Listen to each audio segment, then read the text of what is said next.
At dahil nga busy-busy na naman tong babaeng to, na para bang nagpapanggap lang.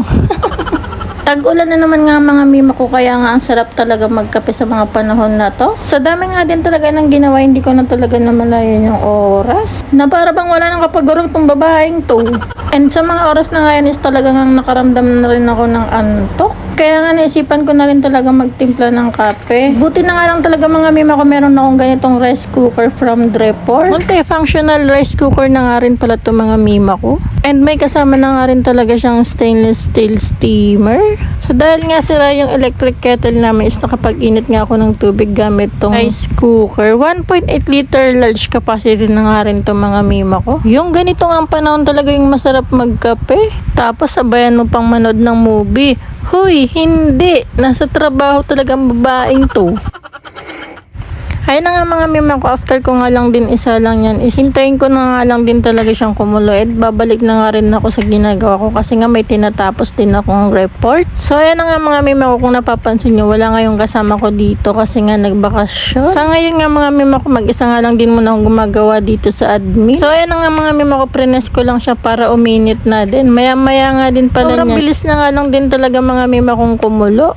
And kaya nga kung nagmamadali ka rin, perfect din talaga to para sa'yo. Ang kagandahan nga dito is pwede kang magsaing, pwede kang magluto ng ulam, pwede kang mag-steam. And ito pa, yung pwede kang mag-init ng tubig. O diba? San ka pa? Nasa magkanong halaga lang din to. Yun na nga mga mima ko, habang hinintay ko nga lang din talagang kumulo yung tubig, nilagay ko na nga yung coffee ko dito sa mug. So ayan na nga mga mima ko, habang hinintay ko nga lang kumulo yung tubig is bumalik na muna nga ako sa ginagawa ko. So ayan na nga mga mima ko, magpapanggap nga lang muna ako dito. Huy, hindi. At ayan na nga mima ko, kumukulo na nga siya after maghintay ko ng 1 year. Hala, hindi. Napaka-OA naman ng babaeng to. So ayan na nga mga mima ko, after ko nga din talaga dyan lagyan yung baso ko ng mainit na tubig is magkakape na nga ako. Hala, natuwa talaga yung babaeng yan. And kung napapansin nyo nga, maliit lang din talaga yung ginagamit ko na kasi saktong-sakto nga lang yung isang stick na kape. Buti na nga lang din talaga, hindi na rin ako tulad nung dati na maya magkape. Siguro nga mga mima ko dati sa isang araw nakaka5, 3, 4, mga ganun akong timpla. Hindi ko ba alam sa babaeng to. So ngayon nga mga mima ko, sobrang sarap nga din talaga nung natimpla ko. And ang sarap nung talaga ng pakiramdam mo kapag yung tipong inaantok ka na tapos iinom ka ng mainit na kape. So ayun na nga mga mima ko, habang nagkakape ako is ginagawa ko na rin talaga yung kailangan kong tapusin. Dahil hindi na nga pwede talaga itong pagpabukas pa. Grabe nga mga mima ko, kapag nagkakape nga ako is talagang gising na ako dyan. Ako lang ba yung ganito mga mima ko o kayo din? So anyway nga mga mima ko, kapag nga umuwi na naman ako ng bahay, may iba na naman nga yung gagawin ko. Malapit na nga rin mag 5 nito at ito na nga, uwian na nga rin talaga kami. Fast forward na nga itong mga mima ko at hindi na nga ako nakapag-video sa labas na para bang pagod na pagod tong babaeng to.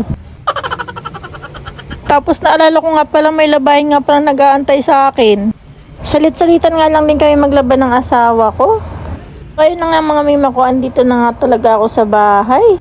Pagdating ko nga sa bahay, agad-agad ko din akong nag-asikaso. At nauna na nga sa akin yung asawa ko dito umuwi. Ayan nga, nagre-ready na rin siya para sa dinner. Samantalang ako ito, mag-iinit pa rin ng tubig. Char. Ano te, init sa office, init sa bahay. Wala nang katapusang magkape ang babaeng to. So yun na nga mga mima ko, after ko nga dito magtimpla is magbibihis na rin ako. Kasi nga after nga namin dyan kumain is maglalaban na rin ako. And ito nga ang anak ko is panay silip lang din sa camera. Alam nyo nga mga mima ko, ilang taon na nga lang talaga is mas matangkad na tong mga anak ko sa akin. Na para bang ang bilis ng panahon. Yung anak ko nga palang panganay mga mima ko is halos kasing tangkad ko na lang din talaga siya. Ayan nga mga mima ko is talagang may sinasabi na naman nga yung anak ko sa papa niya. Nak, alam ko na yan. Pagkain na naman yan.